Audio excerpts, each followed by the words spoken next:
Baiklah, Bapak Ibu, pada saat ini kita berkumpul kembali di sini dari dunia maya ini untuk mendiskusikan beberapa hal baik tentang perkembangan siswa-siswi kita dan juga perkembangan pola mengajar kita di sekolah.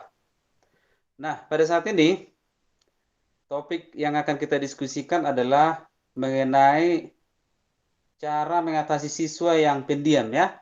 Dan ini linknya sudah saya bagikan Bapak Ibu di Jamboard. Silahkan Bapak Ibu tanggapin bagaimana kira-kira teknik yang bisa kita lakukan untuk mengatasi masalah ini. Terima kasih Bapak Ibu, silahkan dikasih komennya.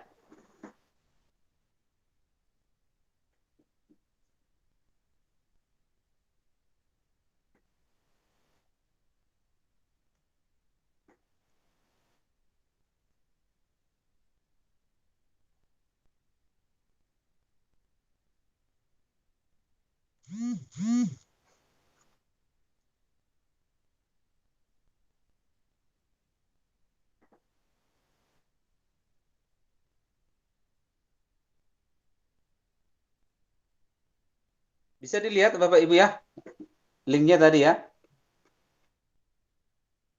Oke, baik, terima kasih.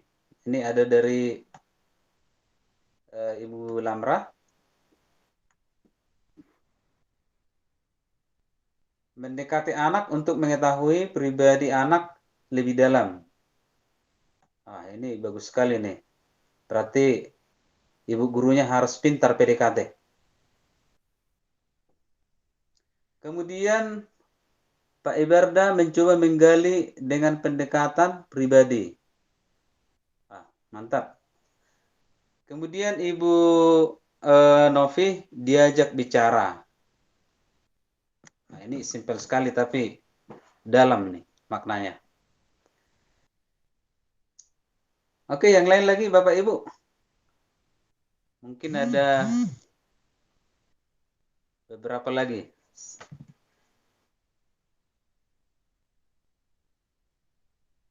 Oke, sudah. Oh, masih 3 orang.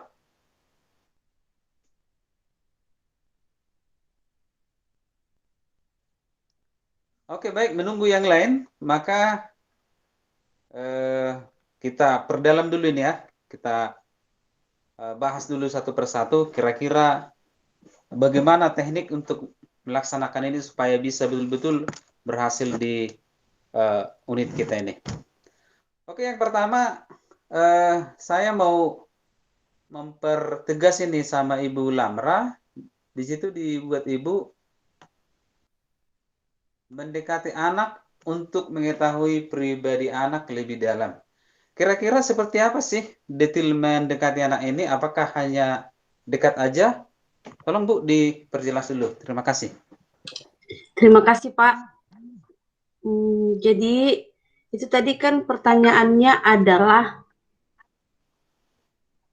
tunggu ya Pak, cara mengatasi siswa yang pendiam. Jadi masalah anak ini di sini kan Pak, Ya, dia betul. pendiam. Jadi kita di sini yang lebih dalam maksud saya dah, kenapa si anak ini bisa jadi pendiam? Jadi kita dekati dia, bisa saja kan kita tanya, bagaimana dia diperlakukan di rumah, bagaimana dia diperlakukan temannya. Terus kita tanya lagi, kenapa kamu tidak mau berbicara? Kenapa kamu tidak mau bercerita dengan temanmu? Seperti itu dia, Pak. Jadi dari situ kita mengambil langkah apa yang mau kita buat solusi untuk anak ini supaya salah satunya adalah memotivasi dia. Misalkan kita dapatlah ternyata dia saya malu Bu. Misalkan apa saya bau Bu, katanya misalkan. Nah, kita kasih motivasi gitu dia Bu, Pak. Terima kasih. Oke, baik. Luar biasa ini Bu. Terima kasih masukannya. Di sini ada Pak Ebarda mencoba menggali dengan pendekatan secara pribadi. Mungkin Bapak ini bisa memberikan penjelasan yang lebih spesifik. Silakan Pak. Terima kasih Pak. Jadi memang karakteristik peserta didik itu berbeda-beda. Ada yang pendiam seperti itu. Jadi memang ada yang betul-betul memang seperti pendiam benar-benar Pak. Nggak ada respon. Mau ditanya apapun udah makan pertanyaan sederhana pun susah dia menjawab.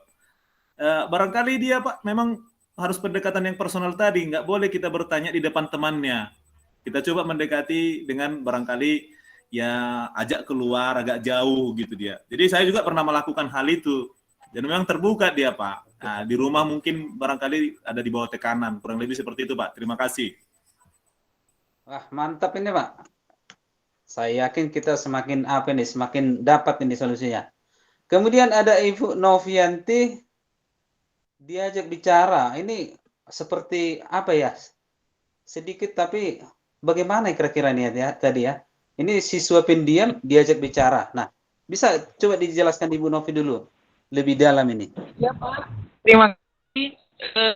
Namanya pun pendiam. Artinya yang mau kita tunjukkan bahwa dia mau mengungkapkan apa yang dia ingin sampaikan. Berarti harus diajak berbicara. Begitu maksudnya Pak. Artinya kita langsung ke to the point-nya aja, bahwa tujuan kita supaya dia tidak pendiam kan untuk berbicara. Jadi harus dia berbicara, diajak berkomunikasi, sehingga dalam komunikasi ini kita bisa tahu apa kendalanya dia selama ini diam, atau karena tidak ada yang mengajak bicara selama ini, atau dia memang malas berbicara. Bicaranya penting aja. Oke, luar biasa. Ini penjelasan Ibu Novi ini sangat masuk akal ini. Oke, baik. Kemudian ada Pak Jeriko ya.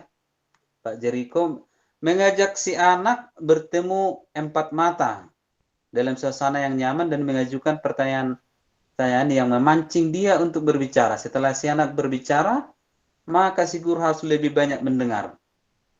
Oke, tapi mungkin Pak Jeriko bisa memberikan yang lebih spesifik tentang ini. Silakan Pak.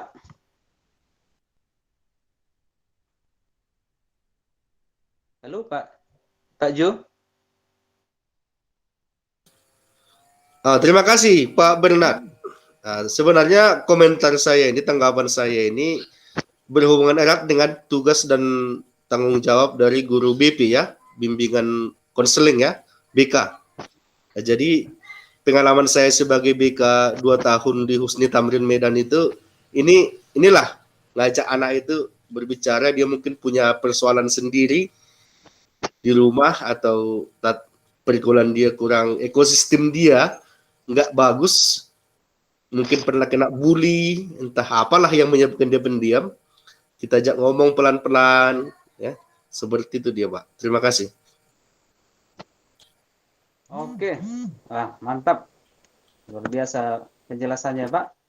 Kemudian yang terakhir ini ada Ibu Elfrida, sharing dengan anak dan orang tua siswa mengenal hal-hal yang anak sukai. Kira-kira kayak mana ini mau sharingin Ibu? Mungkin teknisnya. Terima kasih, coba Bu.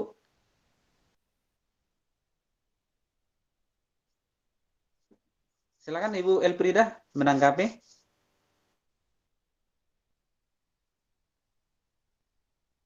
Oke, baik.